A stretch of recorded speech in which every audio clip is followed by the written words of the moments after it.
আপনাদের কাছে আমি প্রশ্ন করব, আল্লাহর কোরআনের মাঝে বিচারের নিয়ম আছে কিনা?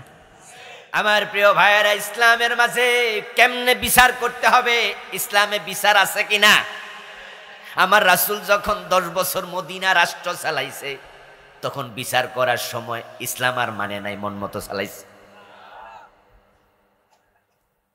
তো যদি ইসলামে বিচার ব্যবস্থা না থাকতো, রাসূল মদিনা চালাইলো কি দিয়া? হযরত ওমর ফারুক রাদিয়াল্লাহু তাআলা আনহু যখন তিনি অর্ধ পৃথিবীর সম্রাট ছিলেন, খলিফা ছিলেন, অর্ধ দুনিয়া তিনি মন মতো চালাইছে না কোরআন মতো? অর্ধ পৃথিবী করেছো শাসন, ধুলার তখ্তে বসে, খেজুর পাতার প্রাসাদ তোমার বারে বারে গেছে খসে। হযরত ওমর যদি অর্ধ পৃথিবী কোরআন দিয়ে চালাতে পারে, তাহলে কেমনে দেশ চালায়, সমাজ চালায়, আদালত চালায়, সব বিধান আল্লাহর কোরআনে আছে কিনা? তো বাংলাদেশে কোরআন দিয়ে কয়দিন চলছে, কয়দিন আদালত চললো? অথচ মসজিদে ঢুকে হাকিম আল্লাহর আইনে নামাজ পড়ে, কিন্তু আদালতে আল্লাহর আইনে আর বিচার। ও দোস্ত, নামাজি যখন মসজিদে যায় তখন সে আল্লাহকে মানে, রাসূলকে মানে, কিন্তু ওই নামাজি যখন সোনালী ব্যাংকে, জনতা ব্যাংকে চাকরিজীবী, জোহর পরে আবার ব্যাংকে বসে, তখন সুদি লেনদেন করে। ইসলামে সুদ জায়েজ না হারাম? তো নামাজি সুদি লেনদেন কেমনে করে? এটা তো হারাম। তার ব্যাংকে ইসলাম কই? ওই যে বলছিলাম, নবীজি দুনিয়ায় কেন আসছে, আজকে মুসলমানেরা এটাই তো অনেকে জানেই না, এ নিয়ে ভাবেও না। অথচ আল্লাহ তাআলা কোরআনে 3 সূরাতে বলছে আমার নবী কেন পৃথিবীতে এসেছে। শোনো, আল্লাহ তাআলা প্রিয় নবীজি সাল্লাল্লাহু আলাইহি ওয়াসাল্লামকে আমাদের সম্মুখে রাখলেন, রেখে আল্লাহ তাআলা আমাদেরকে লক্ষ্য করে বলছেন, লাকাদ কানা লাকুম ফি রাসূলিল্লাহি উসওয়াতুন হাসানাহ। উম্মতে মুহাম্মাদি, তোমাদের জন্য আমি রাসূলুল্লাহর জীবনে উত্তম আদর্শ রেখেছি। এখন উত্তম আদর্শ রাখার পরে কাম শেষ, কয় না? কুল ইন কুনতুম তুহিব্বুনাল্লাহ ফাত্তাবিউনি ইউহিব্বুকুমুল্লাহ। ও নবী, আপনি উম্মতকে বলে দেন, তোমরা যদি আল্লাহকে ভালোবাসো, তার ভালোবাসা পেতে চাও, ফাত্তাবিউনি, তাহলে আমি নবীকে অনুসরণ করো। রাসূলকে অনুসরণ করে জীবন সাজানো আপনার আমার জন্য ম্যান্ডেটরি, এটা আবশ্যক, এটা ফরজ, ফরজে আইন। যদি নবীজি সাল্লাল্লাহু আলাইহি ওয়াসাল্লামকে আপনি অনুসরণ করে জীবন না সাজান, তাহলে উম্মতের দাবি করা মিথ্যা, এটা বৃথা, এটা প্রতারণা, এটা অরিজিনাল দাবি না। দুধের মাঝে পানি মিশাইছেন, বাজারে বেচতে নিছেন, আপনারে ক্রেতা জিজ্ঞাসা করলো দুধে কি পানি মিশিয়েছেন? যদি আপনি বলতেন যে হ্যাঁ একটু মিশাইছি, তাহলে আপনি ছিলেন সত্যবাদী, কিন্তু প্রতারক। পানি মিশানোটা প্রতারণা, তবে কথা বলছেন সত্য, তাহলে আপনি প্রতারক, তবে সত্যবাদী। আর যদি কোন যে মিশাই নাই, তাহলে আপনি প্রতারক, সাথে সাথে মিথ্যাবাদী। এখন রাসূলুল্লাহ আমাদের জীবনের মডেল, আপনি উনাকে মডেল মানলেন না, কিন্তু আবার উম্মত দাবি করতেছেন, তাহলে আপনি প্রতারক, ঠিক না? আপনি মিথ্যু, দুইটা একসাথে। এখন রাসূলকে মডেল বানায়া জীবন সাজাইতেছে এমন উম্মতের সংখ্যা সমাজে বেশি না কম? ভণ্ড উম্মতই বেশি, প্রতারক উম্মতের সংখ্যাই বেশি। আর যারা প্রতারক উম্মত, তারা জান্নাতি হবে কেমনে? তাই তো রাসূলের উম্মত হবে ৭৩ দল, জান্নাতি হবে মাত্র 1 দল। কারণ প্রতারক আর ভণ্ড তো সমাজ ভরে গেছে। বলছে আমি উম্মত, কিন্তু আদর্শ রাসূলকে মানে না। সে যখন রাজনীতি করে, তখন তার আদর্শ হয় জর্জ ওয়াশিংটন, মিস্টার গান্ধী। তার রাজনৈতিক আদর্শ নবী মুহাম্মদ হয় না, তখন সে আর একজনকে খোঁজে। যখন সে অর্থনীতিতে যায় তখন তার আদর্শ রাসূল নয়, তখন লেনিন অথবা কার্ল মার্কস অথবা মাও সেতুং। যখন সমাজ নিয়ে ভাবে তখন তার আদর্শ নবী মুহাম্মদকে মানে না, তখন হয়ে যায় অ্যারিস্টটল অথবা সক্রেটিস। শুধু মসজিদে গেলে ডান ফাদিয়া কর রাসূল আমার আদর্শ, অথচ নবী মুহাম্মদ তো হবে তোমার জীবন আছে যেখানে, ইসলাম আছে সেখানে। তাই সব জায়গায় আদর্শ একজন, তিনি মুহাম্মাদুর রাসূলুল্লাহ সাল্লাল্লাহু আলাইহি ওয়াসাল্লাম। আলোচনা যারা বোঝেন তারা আমার সাথে শেয়ার করবেন, কথা বলবেন, কথায় কথা আসে, তাহলে আমিও বুঝবো যে বুঝাইতে পারছি। বলুন তো, রাসূলের জীবনে অর্থনীতির লেনদেন ছিল না? রাসূল কি ব্যবসায়ী ছিলেন না? লেনদেন করে নাই? তা আমরা যেমন টাকা পয়সা লেনদেন করি রাসূলও করেছেন। তো ব্যবসায়িক ক্ষেত্রে অর্থনৈতিক জীবনে আপনি কেন লেনিনের কাছে যাবেন, কেন কার্ল মার্কসের কাছে যাবেন, কোন কারণে যাবেন? লেনিন কার্ল মার্কস কি রাসূলের চেয়ে সেরা? এটা হতে পারে? তো আপনি এখানে কেন গেলেন না? বাংলাদেশে যতগুলা বিশ্ববিদ্যালয় আছে প্রায় প্রতিটা বিশ্ববিদ্যালয়ে ইকোনমিক্স পড়ানো হয়, অর্থনীতি পড়ানো হয় না এমন বিশ্ববিদ্যালয় খুব একটা নাই। যত জেনারেল বিশ্ববিদ্যালয়ের কথা বলছি, ইঞ্জিনিয়ারিং বিশ্ববিদ্যালয় নয় সেখানে অর্থনীতি পড়াবে না, এটা ভিন্ন জিনিস। কিন্তু যত পাবলিক ইউনিভার্সিটি আছে সবগুলোর মাঝে অর্থনীতি পড়ানো হয়। কিন্তু শুনুন মুসলমান, ইসলামী অর্থনীতি বাংলাদেশের একটা বিশ্ববিদ্যালয়ে পড়ানো হয় না, নট এ সিঙ্গেল ইউনিভার্সিটি, একটাতেও না। অনার্স হয় অর্থনীতির উপরে 3 বছর, এখন 4 বছর, মাস্টার্স 1 বছর। আগে অনার্স 3 বছর, মাস্টার্স ছিল 2 বছর, 1 বছর।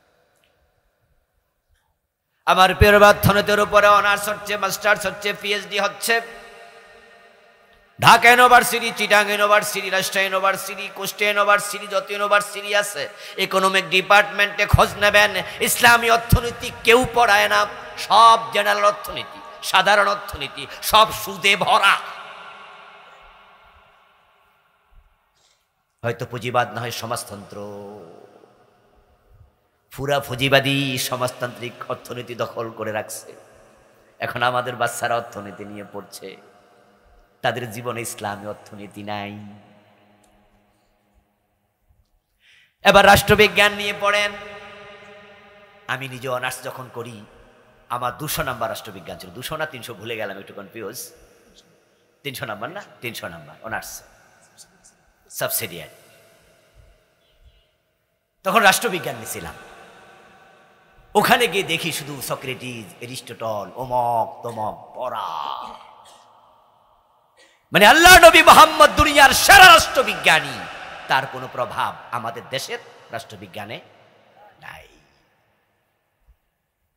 অথচ ছাত্র মুসলমান, যারা ইউনিভার্সিটি পড়ায় অধিকাংশ শিক্ষক মুসলমান, আর দেশটা চলে মুসলমানের টাকায়, আমাদের ভ্যাট, আমাদের ট্যাক্স দিয়ে ওই শিক্ষকরা বেতন পায়, পড়াচ্ছে পাশ্চাত্য অর্থনীতি। এবার আসেন রাজনীতিতে।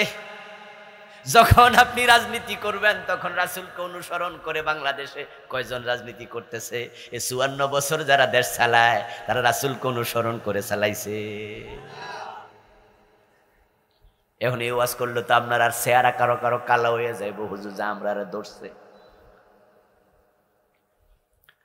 ও দোস্ত, তোমার রাজনৈতিক জীবনে কে মডেল? তুমি যখন রাজনৈতিক স্লোগানে যাও, মিছিলে যাও, তখন তুমি নারে তাকবীর বলে কেন মিছিল শুরু করতে পারো না? অথচ তোমার নবী তো তোমাকে শিখিয়েছে সকল কাজে শুরুতে কার নাম? চুপ করে থাকবেন না ভাইয়েরা। সকল কাজে শুরুতে কার নাম?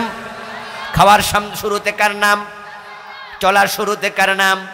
ঘুমাতে গেলে কার নাম? সব জায়গায় আল্লাহর নাম। কুল্লু আমরিন জিবালিন লাম ইউকদা বিসমিল্লাহি ফাহুয়া আক্তাওয়া ওয়াবতার। সকল কাজের শুরুতে আল্লাহর নাম। যদি আল্লাহর নাম না নেও, কাজটায় বরকত থাকবে না। এজন্য আমরা টয়লেটে ঢোকার সময়ও বলি আল্লাহুম্মা ইন্নী আউযু বিকা মিনাল খুবসি ওয়াল খাবাইস। ও আল্লাহ, ও আল্লাহ, আল্লাহর নাম নিয়ে টয়লেটে ঢুকছি, আমি খবিশ শয়তান থেকে আশ্রয় চাই। একজন স্বামী যখন তার স্ত্রীর সঙ্গ নেবে, স্ত্রীর বিছানায় যাবে, সেখানেও সে বলে আল্লাহুম্মা জান্নিবনা শাইতান ওয়া জান্নিবিশ শাইতানা মিম্মা রাযাকতানা। যেখানে টয়লেট আল্লাহর নাম নিয়ে ঢোকে, স্ত্রীর কাছে আল্লাহর নাম নিয়ে যায়, খাওয়ার সময়, ঘুমের সময়, এভরি হয় আর এভরি মোমেন্ট, এভরি কাজে আল্লাহর নাম। কিন্তু তোমার এমন দলে তুমি ঢুকছো রাজনৈতিক জীবনে, যাদের মিছিলে শুরু হবে আল্লাহ নেই।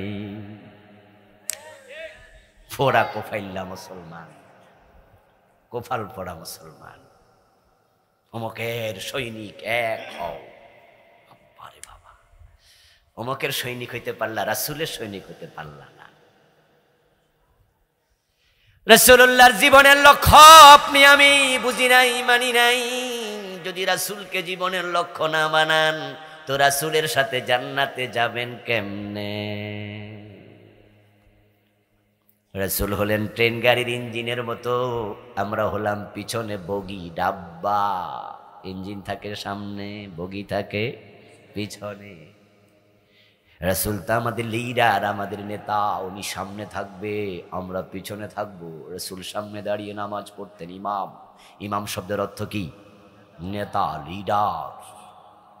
সাহাবারা পিছনে দাঁড়াইয়া তাকে অনুসরণ করতেন। যুদ্ধের মাঠে তিনি সামনে, সাহাবারা পিছনে। নবীজি সাল্লাল্লাহু আলাইহি ওয়াসাল্লামকে আমরা সামনে রাখলাম ট্রেন গাড়ির ইঞ্জিনের মতো, পিছনে বগিগুলো আছে। এবার বগিকে যদি ট্রেনের ইঞ্জিনের সাথে অ্যাটাচ করে দেয়া হয়, শক্ত পেরেক মেরে লোহা দিয়া শিকল দিয়ে বেঁধে দেয়, তারপরে এবার ট্রেনের ইঞ্জিন টেনে টেনে বগিকে নিয়ে যায়। ইঞ্জিন যায় যেখানে, বগি যায় সেখানে। কিন্তু যদি বগি থেকে ইঞ্জিন বিচ্ছিন্ন হয়ে যায়, ইঞ্জিন একা একা চলে যাবে, বগির কপালে যাওয়া জুটবে না। قال رسول الله صلى الله عليه وسلم من أحب سنتي فقد أحبني ومن أحبني كان معي في الجنة। নবীজি সাল্লাল্লাহু আলাইহি ওয়াসাল্লাম বলেন, যে আমার জীবন আদর্শকে, সুন্নাহকে ভালোবাসে, সে আমি নবীকে ভালোবাসে। আর যে আমার সুন্নাহকে জীবনে ধারণ করে, লালন করে ভালোবেসে আমার ভালোবাসার প্রমাণ দেবে, কানা মাই ফিল জান্নাহ, ওই উম্মত আমার সাথে জান্নাতে ঢুকবে।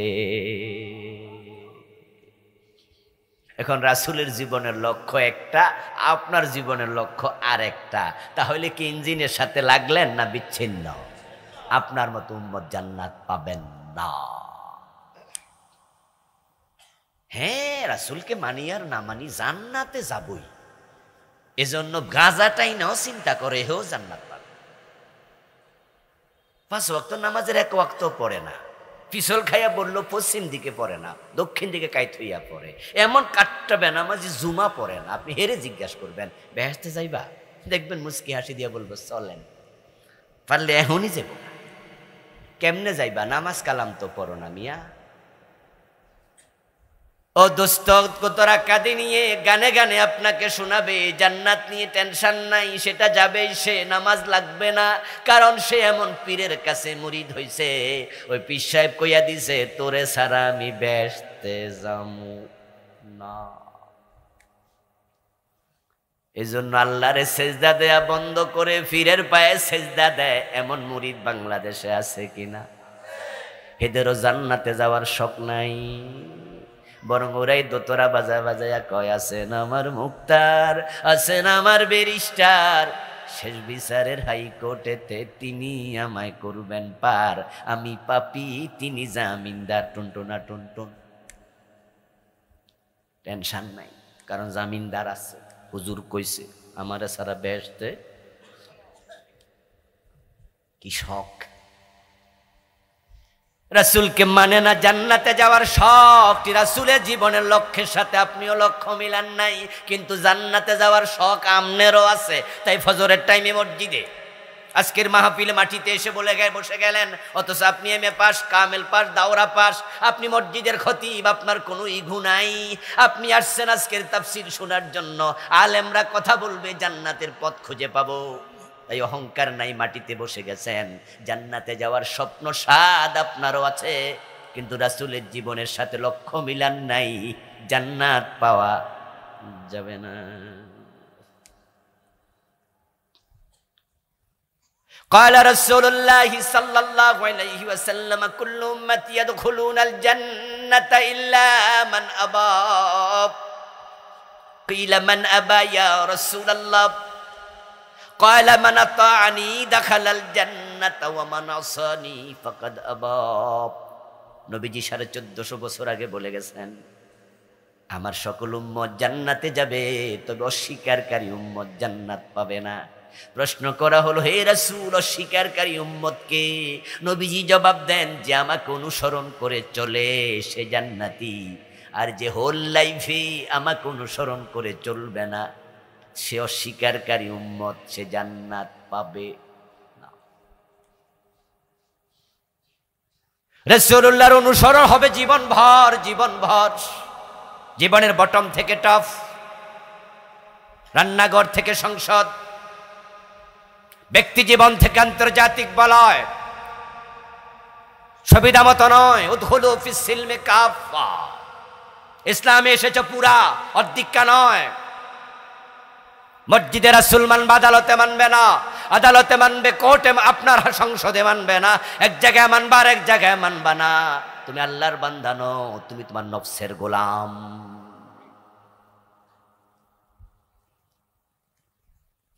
আল্লাহর গোলাম যে হবে সে রাসূলকে সব জায়গায় মানতে রাজি হবে, যেখানে পারবে না সেখানে তাওবা করবে। কিন্তু অর্ধেক মেনে আপনি ভাবলেন যে না না আমি মানি তো, অর্ধেক মানি তো, অসুবিধা কি? অর্ধেক তো মানি, বেহেশত আল্লাহ আমারে দিব না তো কারে দিব? এই জন্য নামাজ পড়া জান্নাত খোঁজে, অথচ দোকানে দোকানদারিতে মালে মেজাল দেয়। পাশের হিন্দু মিয়া দেখে যে আলহাজ আব্দুল জলিল, আলহাজ আব্দুল জাব্বার গতবার হজ কইরা আইছে, কিন্তু রাতের বেলা যখন মালে 2 নাম্বার জিনিস মিশাই, আমিও মিশাই, হেও মিশায়, হের খবর আমি জানি, আমার খবর হে জানে, কিন্তু হে আবার কয় হজ করলে নাকি জান্নাত পাওয়া যায়, এই জন্য 5 লাখ খরচ কইরা হজে গেছে। তো এই বেটা ব্যবসায় 2 নাম্বারই কইরা যদি বেহেশতে যাইতে পারে, আমি দুলাল চন্দ্র ভৌমিক আমি পারবো না কেন? এই জন্য হিন্দু মিয়া মরা বাবার ছবিটা নাইয়া দোকানে নিচে লেখা দিছে সত্যেন্দ্রনাথ দত্ত নামের আগে স্বর্গীয়।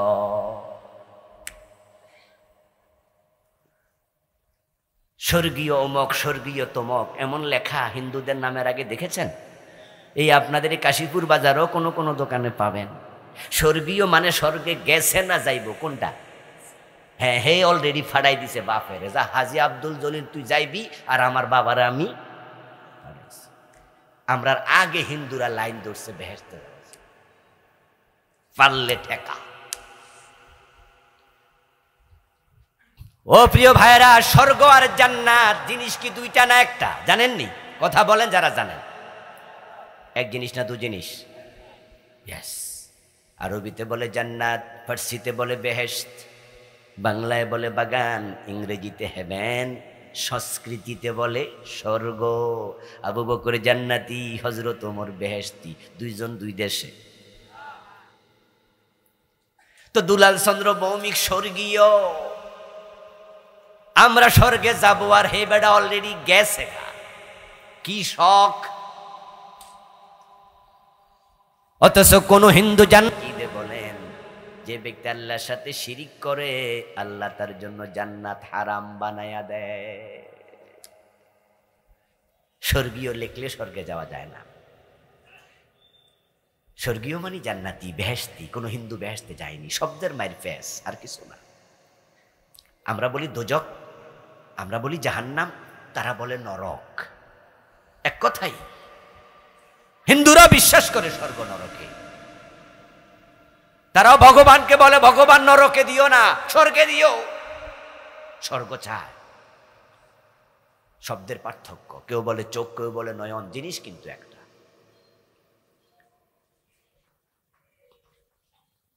আমার প্রিয় ভাইয়েরা, কেউ বলে বউ, কেউ বলে বধূ, কেউ বলে লাউ, কেউ বলে কদু, কেউ বলে আনন্দ, কেউ বলে ফুর্তি। তারা বলেছিল ভাস্কর্য, আমরা হুজুররা কইছি এটাই ছিল মূর্তি। কিন্তু শব্দের খেলা দেখাইছে, ওরা মানে নাই, কয় না আমরা মূর্তি বানাই না, আমরা ভাস্কর্য বানাই। এই চাচা সুদ খান, কয় না না সুদ খাই না, মুনাফা খাই। আরবিতে খায়, আগে বাংলায় খাইতো। কেউ কেউ ইংরেজিতে ইন্টারেস্ট খায়, নাম চেঞ্জ করেছে। আমরা বলেছি মূর্তি বানাইও না।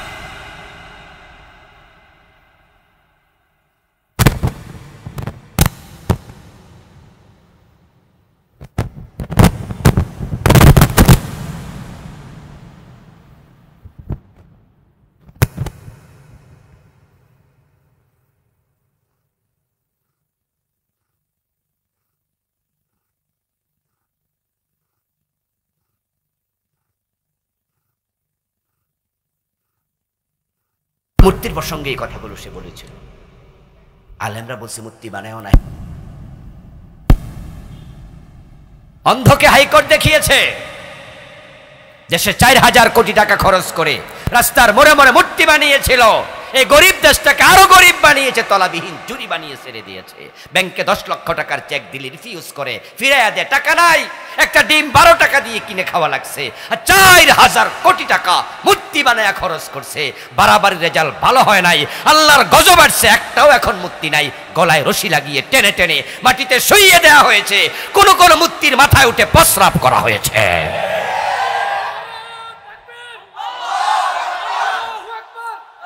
আল্লাহর মায়ের, দুনিয়ার ভাই।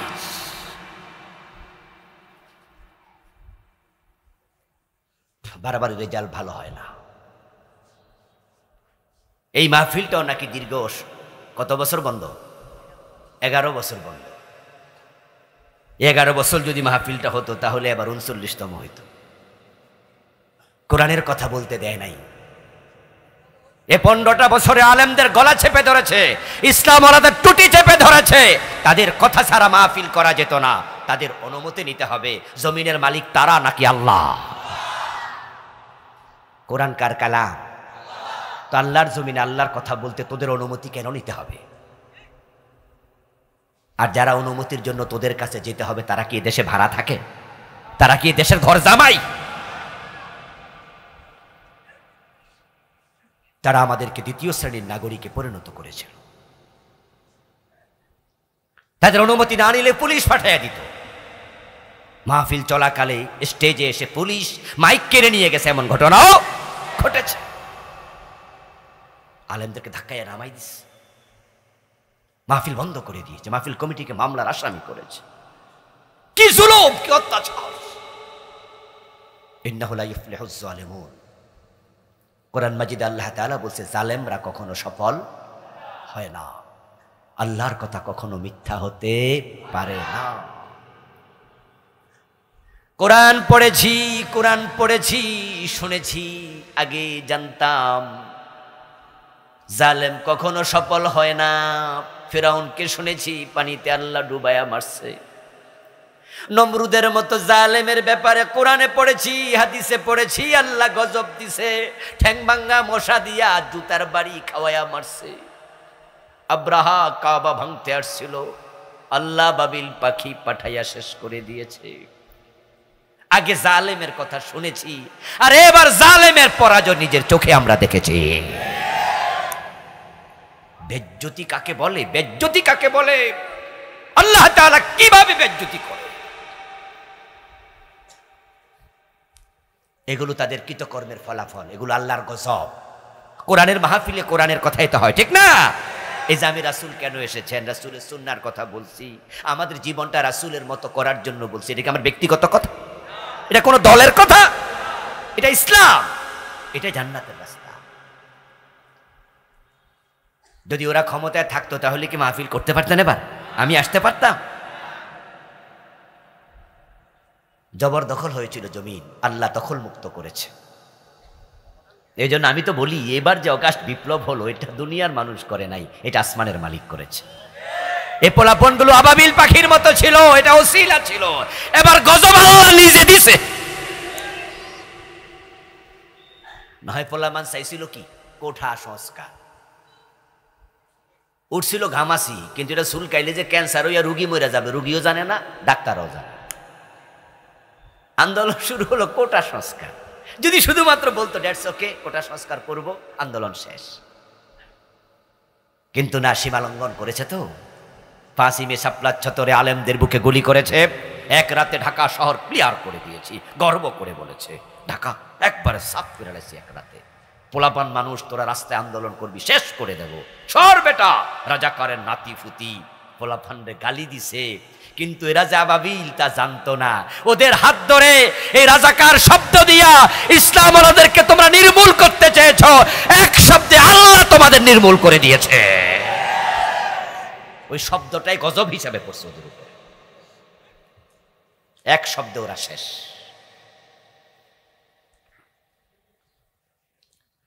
আমার বন্ধু বলছিলাম, হিন্দু ভদ্রলোক তার দোকানের মাঝে স্বর্গীয় তার বাবার নামের আগে দেয়, কিন্তু হিন্দু স্বর্গ পায় না।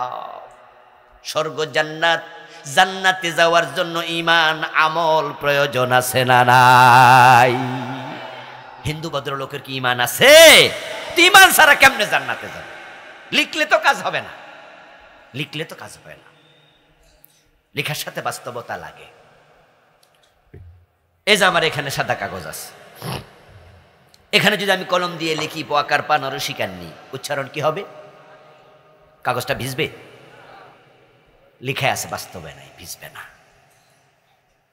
এখানে আমি লিখবো গ সরেয়া গরু সুগার গুদন্তান্ন, উচ্চারণ কি হবে? এটা কি পুড়ে যাবে? লেখা থাকলে কাম হয় না। সব লেখা বিশ্বাস করেন না, শুধু এখানকার লেখা সত্য, কোন সন্দেহ নেই, লা রাইবা ফিহি।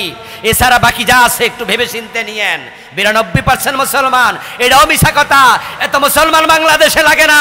51% থাকতে কোরআনের আইন কত আগে চালু হয়ে যেত। এগুলো ভোটার লিস্টের মুসলমান, কাজীর গরুর মতো, কিতাবে আছে গোয়ালে নাই। নবীজি সাল্লাল্লাহু আলাইহি ওয়াসাল্লামের জীবনের লক্ষ্যের সাথে লক্ষ্য মিলাবেন। জান্নাতে যেতে চান, রাসূলুল্লাহ এবং সাহাবাদের আদর্শ মোতাবেক জীবন সাজাতেই হবে। ক্বালা রাসূলুল্লাহ সাল্লাল্লাহু আলাইহি ওয়াসাল্লাম, তাফতারিকু উম্মতি আলা 73 মিল্লাতান কুল্লুহুম ফিন-নারি ইল্লা ওয়াহিদা। আমার রাসূল বলেন, আমার উম্মত 73 দলে বিভক্ত হবে, জান্নাতে যাবে মাত্র এক দল, বাকি 72 দল হবে জাহান্নামী।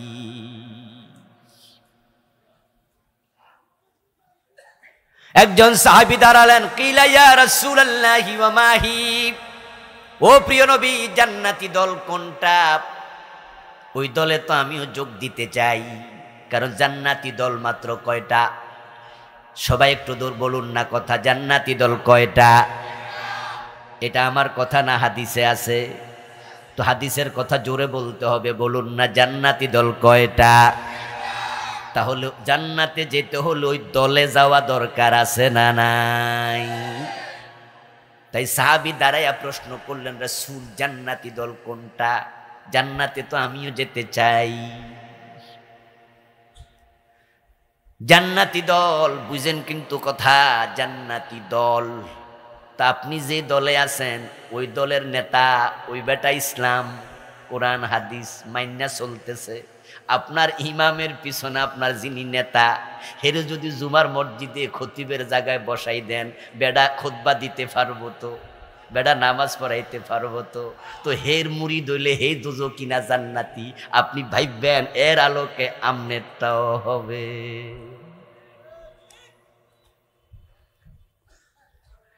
এটা কোরআনের আয়াত, ইয়াউমা নাদউ কুল্লা উনাসিম বিইমামিহিম। আল্লাহ বলেন, আমি সেদিন সব মানুষকে তার ইমাম, তার নেতার সাথে ডাকবো। ইয়াউমা নাদউ, আমি ডাকবো সেদিন, কুল্লা উনাসিন, সকল মানুষকে, বিইমামিহিম, সে যারে নেতা মানত তারে সুদ্ধা। এখন আপনি যে নেতা মানেন, যে নেতার সাথে চলেন, ওই নেতা বিড়ি খায় কিনা, ওই নেতা গাঁজা খায় কিনা, ওই নেতা ঘুষ খায় কিনা, ওই নেতা সুদি লেনদেন করে কিনা, ওই নেতার চরিত্র ভালো কিনা, মাঝে মাঝে 5 স্টার হোটেলে যায় কিনা, খবর নিছেননি? ওই নেতার সাথে যে চলছেন, ওই নেতার চরিত্রের খবর রাখছেননি? যদি না রাখেন তাহলে হাসরের ময়দানে ওই নেতার সাথে আপনি যখন সামনে যাবেন, তখন আল্লাহ নেতার জন্য রাখবে যাহা আপনার কপালেও আছে তাহা। এই জন্য সাহাবী বলছি, ইয়া রাসূলুল্লাহ, ওই দল আমি চিনতে চাই যে দল জান্নাতি। এমন নেতা মানো যে নেতার জীবনে রাসূলের আদর্শ পাওয়া যায়। আল্লাহ শুকরিয়া, আলহামদুলিল্লাহ, আমরাও এমন জায়গায় থাকি, এমন দলে চলি যেখানে আমাদের নেতাকে ইমামের জায়গায় দাঁড় করায় দিলে বিশুদ্ধ নামাজ হয়। খবর নিলে ওই নেতার বউ পর্দা আলা হয়। ওই নেতা 5 স্টার হোটেলে যায় না গাঁজা খাইতে, ওই নেতা সুদি ব্যাংকে লেনদেন করে না। তাহলে আমার নেতা যিনি, তিনি যদি জান্নাতি চরিত্রের হয়, হাসরের দিন আল্লাহর সামনে গেলে আমি কর্মী হিসাবে তার সাথে হাজির হলে জান্নাতের আশা করা যায়। অনেকে মনে মনে কইবেন, হুজুর আমার কোনো দলই নাই, তাই নেতাই মানি না, জান আমি দল করি না।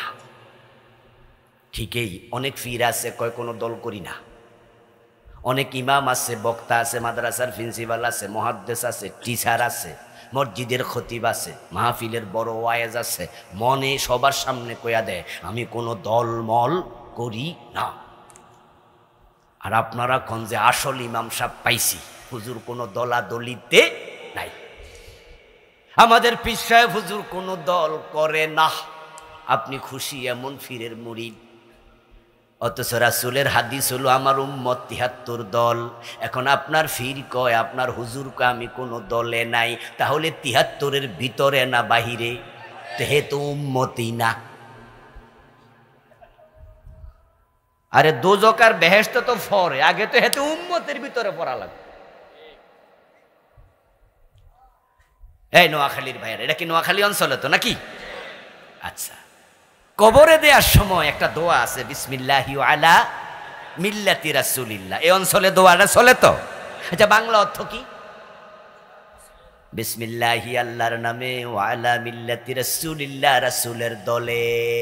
তুমি না কইসা জীবন কোনো দল করে না, হেরে কোন দোয়া পড়বেন হেডা কর।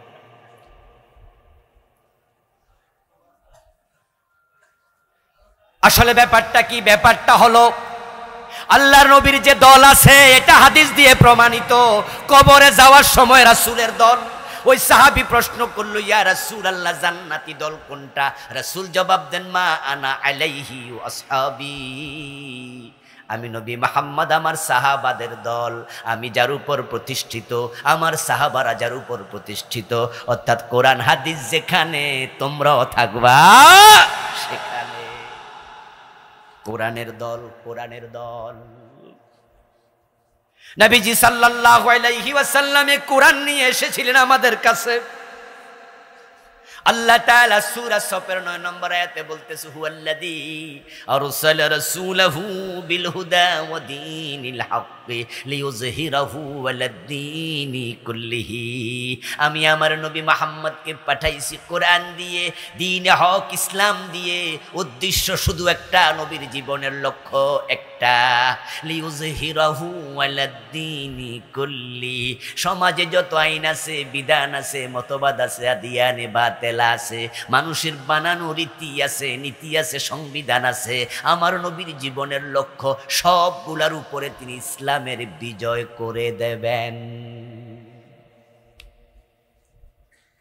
3 জায়গায় একই কথা আল্লাহ বলেছে, লিইয়ুযহিরাহু আলাদ-দীনি কুল্লিহি।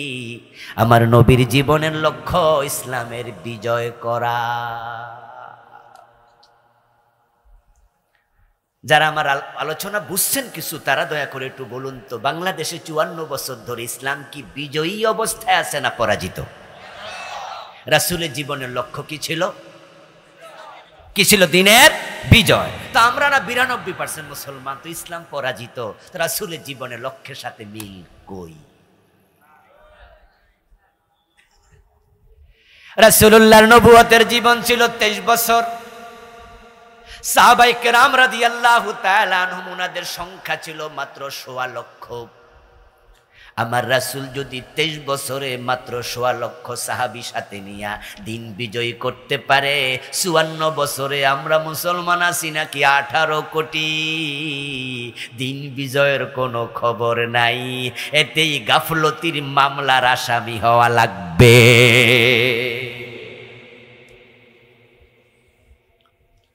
قال رسول الله صلى الله عليه وسلم الإسلام يعلو ولا يعلى।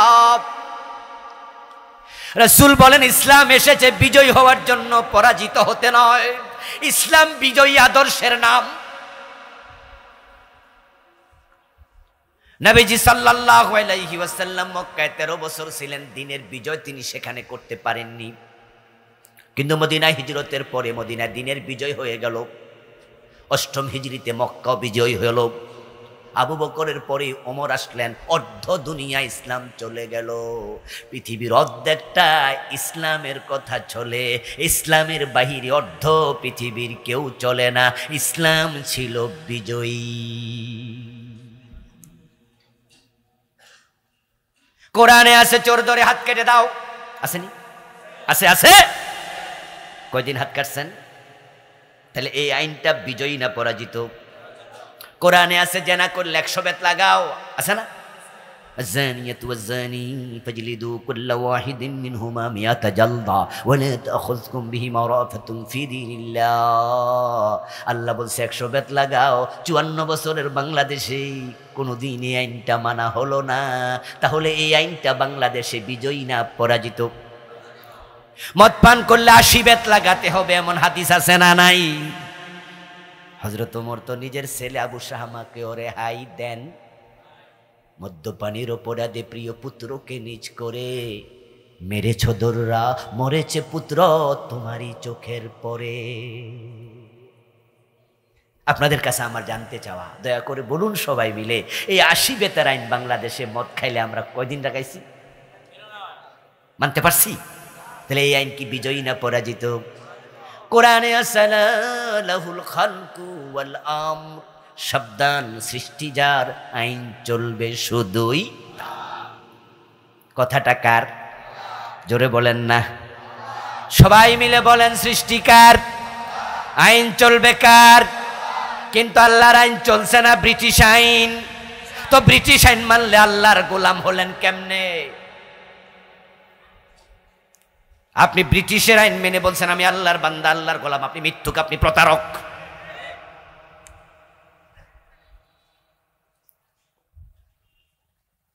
এখন বাঁচার উপায় কি? বাঁচার উপায়, জান্নাতে যাওয়ার উপায় শুধু একটা, বেঁচে থাকতে রাসূলুল্লাহর দলে আসতেই হবে। আপনি মরে যাবেন, আপনি রাসূলের দলে ছিলেন না, কিন্তু পাবলিক বড় নাছরবান্দা। আপনার জানাজার নামাজ পড়া সবাই আপনারে কবরে দেওয়ার সময় বলবে বিসমিল্লাহি ওয়া আলা মিল্লাতি রাসূলিল্লাহ, আল্লাহর নামে তোমারে রাসূলের দলে তুলে দিলাম। রাসূলের দলে আপনি গেছেন না, পাবলিকে তুলছে। তেমন লোকের রাসূল দলে নেবে কেন? ঠিক নিজে গেছেন তো দোয়া ফইরা লাভটা কি? আরে আমাদের দেশে যারা সারাদিন সুদ খায়, সারাদিন মদ খায়, এমন লোক মরার পরও কিন্তু হুজুর ঠিকে মারি দিয়া কয় আল্লাহ উনারে বেহেশত দিয়া দাও। আল্লাহ কয় বেহেশত এত সোজা? রাসূলের দলে পাবলিক আপনাকে ধাক্কায় তুলেছে, আপনি যান নাই তো। রাসূলের দলে নেয় না, মরা লাশ বাবাও নেয় না, মাও নেয় না, সবাই কবরে দেয়। তোমারটা রাসূল নেবে কেন? ও দোস্ত, প্রিয় ভাইটি আমার, বন্ধু আমার, মুসলিম ভাই আমার, রাসূলের দলে যেহেতু আপনাকে যেতেই হবে, মরার আগে না মরার পরে না আগে যাওয়া দরকার। রাসূলের দল মানে হলো আল্লাহর কোরআনের দল। আলহামদুলিল্লাহ, আমরা বাংলাদেশে আল্লাহর কোরআনের বিপ্লব কোরআন বিজয়ের একটা সুন্দর আবহ দেখতে পাচ্ছি। আমরা একটু ইঙ্গিত পাচ্ছি অগাস্ট বিপ্লবের পর যারা কোরআনের বিরুদ্ধে সবচেয়ে বেশি সোচ্চার ছিল, আল্লাহ এইবার তাদেরকে দেশ ছাড়া করছে। এখন তারা পরিচয়হীন অবস্থায় আছে, পুরা বাংলায় মাথা তুলে পরিচয় দেওয়ার মতো অবস্থা নাই। সারা বাংলাদেশের কোথাও সাহস করছে না যে আমরা অমক দলের লোক। আল্লাহ ওদেরকে পিতৃ পরিচয়হীন সন্তান যেমন তাদেরকে দলীয় পরিচয়হীন বানায় ছেড়ে দিচ্ছে।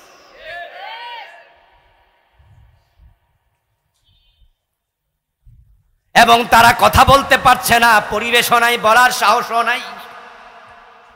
আমাদের সামনে এসে দাঁড়াবে, মাহফিল বন্ধ করবে, কোরআনের বিরুদ্ধে, কোরআনের আইনের বিরুদ্ধে একটা কথা বলবে, বহু পুরাতন কথা, সামনে আর সাহস করবে না। এই সুযোগটা আল্লাহ দিছে, এটা কাজে লাগানো দরকার আছে না নাই? এবার আল্লাহ দেয়া সুযোগটা কাজে লাগানো। দলকে আসুক সেটা আমার সমস্যা না, ক্ষমতা বিএনপি আসবে আসুক, জাতীয় পার্টি আসবে আসুক, নেজাম ইসলাম, জামাত ইসলাম, হেফাজত আসুক। আমি কোনো দলীয় এজেন্ডা নিয়ে এখানে আসি নাই। দলকে আসবে এটা আমার দেখার বিষয় না, কিন্তু আমাদের দাবি, আমার দাবি, আপনার দাবি একটা হবে, যেই ক্ষমতায় আসবে আগামীতে কোরআন দিয়ে দেশ চালাতে হবে। এ দাবি নিয়ে আপনারা মাঠে নামেন। কথা উঠেছে ডক্টর কামালের লেখা 72 এই সংবিধান ব্যর্থ। আপনারা শুনেছেন ইতোমধ্যে অন্তর্বর্তীকালীন সরকার সংবিধান সংস্কারের উদ্যোগ নিয়েছে। শুনছেন তো আপনারা? এই যারা শুনছেন জি বলেন, শুনছেন? ইয়েস, অলরেডি কিছু লোক নিয়োগ দিয়েছে, ওরা আরো নিয়োগ চলছে, সার্চ চলছে। ডক্টর ইউনূসের সরকার বলছে যে সংবিধান সংস্কার করো, এটা ব্যর্থ হয়েছে, এটা আমাদেরকে সমৃদ্ধি দিতে পারেনি, এটা বিদেশে টাকা পাচার বন্ধ করতে পারেনি, বরং এই সংবিধানের দোহাই দিয়া যারা 72-এর সংবিধানে ফিরে যাবে বলছে, এই সংবিধানের দোহাই দিয়া কথা বলেছে, এই লোকগুলো দেশের টাকা বিদেশে পাচার করেছে, কানাডায় বেগম পাড়া বানাইছে।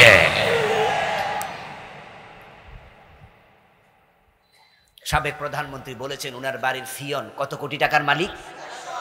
400 কোটি। এই লোকগুলোর মাঝে, এই লোকগুলো থেকে আমরা কখনো কোরআনের আইন আশা করতে পারি না, কারণ তারা জানে চোর ধরে হাত কাটার আইন বাস্তবায়ন বাংলাদেশে হলে অনেক নেতার নিজের হাত থাকবে না।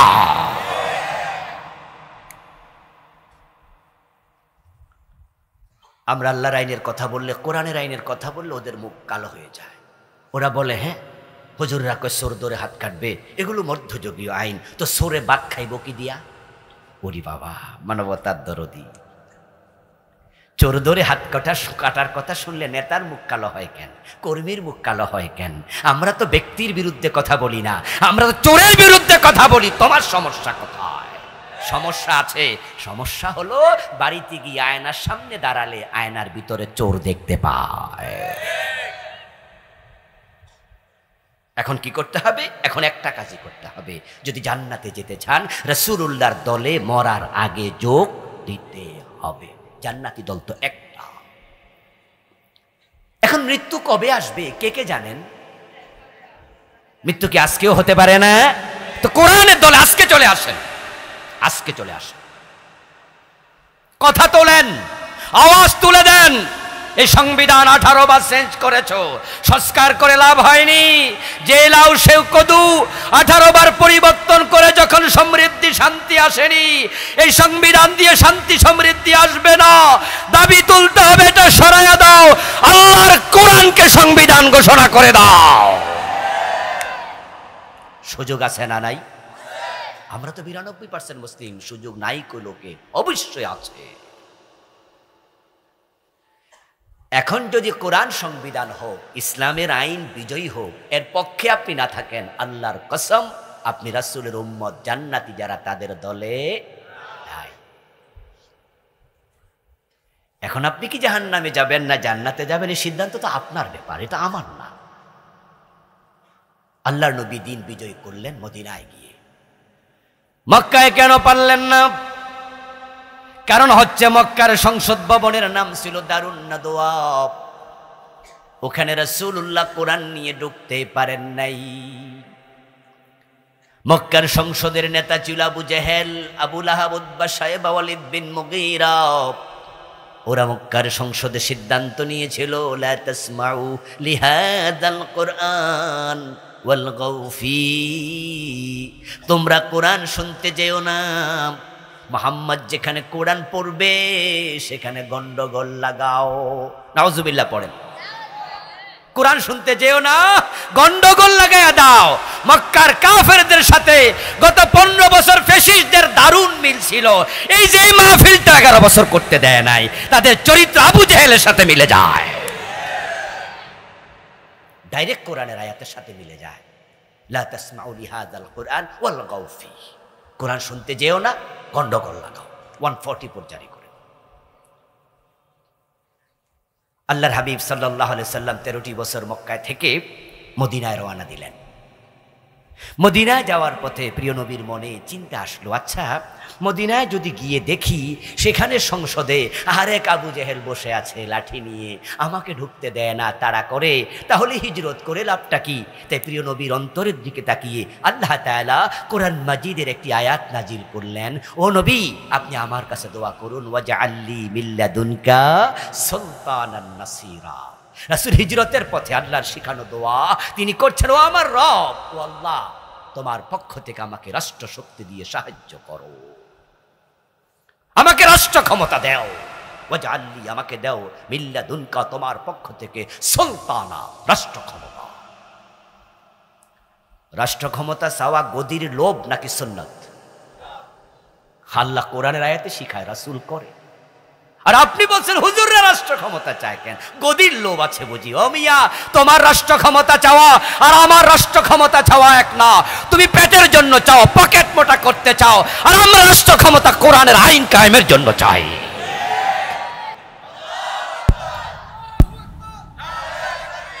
আমার প্রিয় ভাইয়েরা, বলুন তো, চোর দরজে হাত কাটার আইনটার কথাই মাত্র বললাম, এটা কি ব্যক্তির কাজ না রাষ্ট্রের কাজ?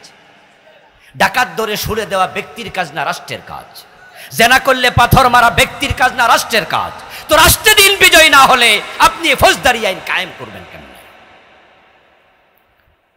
নবীজি জীবনের লক্ষ্য দিনের বিজয়, দিন বিজয়ী হলে, আজান হলে দোকান বন্ধের আইন হবে, মসজিদে লোক জাগা দেওয়া যাবে না, জাকাত ব্যবস্থা চালু হবে, দারিদ্রতা থাকবে না। ওমরের যুগে জাকাত বিভাগের কর্মচারী জাকাতের টাকা কাঁধে নিয়ে হাঁটতো, জাকাত খাওয়ার লোক ছিল না। হত্যা, খুন, ধর্ষণ, অপহরণ সব বন্ধ হবে। অদ্য দুনিয়ার সম্রাট গাছতলায় ঘুমাতো, বডিগার্ড লাগতো না। আসুন না সে দিন বিজয়ের জন্য কাজ করি। এই ওয়াজ জীবনে কয়দিন শুনেছেন যে রাসূলকে আল্লাহ এই জন্য পাঠাইছিল? এই কনসেপ্ট আপনার কাছে ক্লিয়ার কিনা? এদেশের 100 জন আলেম যদি ওয়াজ করে, 95 জনে ওয়াজ করে না, 5% পাবে। যার কারণেই বাংলাদেশের উম্মতের কাছে রাসূলের জীবনের লক্ষ্যটাই ক্লিয়ার না। আর রাসূলের জীবনের লক্ষ্য ক্লিয়ার না হওয়ার কারণে 92% মুসলমান আছে, কিন্তু এদেশে ইসলাম নাই। আপনি কি ভাবছেন এদেশে ইসলাম আছে? ইসলাম আছে আপনার টুপিতে আর দাড়িতে, ও মসজিদের ভিতরে। আপনি টিউনো অফিসে যান, টিউনো সাহেব ইসলাম বুঝেই না। ওসি সাহেবের কাছে যান, ওসি সাহেব ইসলাম বোঝে না। বলুন তো, পাওয়ার কি টিউনুর বেশি না মসজিদের ইমাম সাহেবের বেশি? ওসি সাহেবের পাওয়ার বেশি না আমার পাওয়ার বেশি? তো যার পাওয়ার বেশি হে ইসলামই বোঝে না, হে রাসূলের জীবনের লক্ষ্য জানি, হে নিজে ইসলাম বোঝে না। একজন মন্ত্রীর পাওয়ার বেশি নাকি একজন মাদ্রাসার প্রিন্সিপালের পাওয়ার বেশি? ওই মন্ত্রী কি রাসূলের জীবনের লক্ষ্য শুনেছে কোনোদিন? জানে কিছু? ওর কাছে ইসলাম আছে? সচিবালয় ইসলাম নাই, বঙ্গভবনে নাই, গণভবনে নাই, আদালতে নাই, বঙ্গভবন আপনার হাইকোর্ট, সুপ্রিম কোর্ট কোনো জায়গায় নাই। অর্থনীতিতে ইসলাম নাই, সমাজনীতিতে নাই, রাজনীতিতে নাই, শিক্ষানীতিতে নাই। ইসলাম আছে শুধু মসজিদে আর মাদ্রাসায়। যদি ওটুকু ইসলাম দেখে আপনি মনে করেন বাংলাদেশে ইসলাম আছে, আপনি ব্যাককল, আপনি বেকুফ।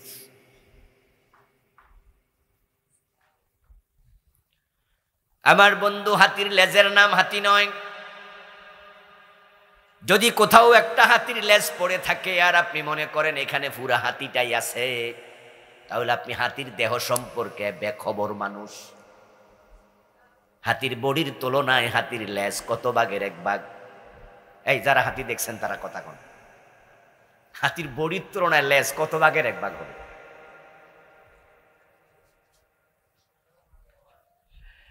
যদি হাতির গোস্ত 100 ভাগ করেন আর লেজ এক পাশে দেন, তাহলে ওই 100 ভাগের এক ভাগে লেজের চেয়ে গোস্ত হবে বেশি।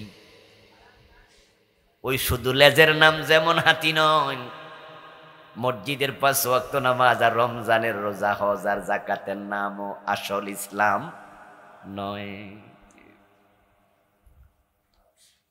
আসল ইসলাম হলো জীবন ব্যাপী।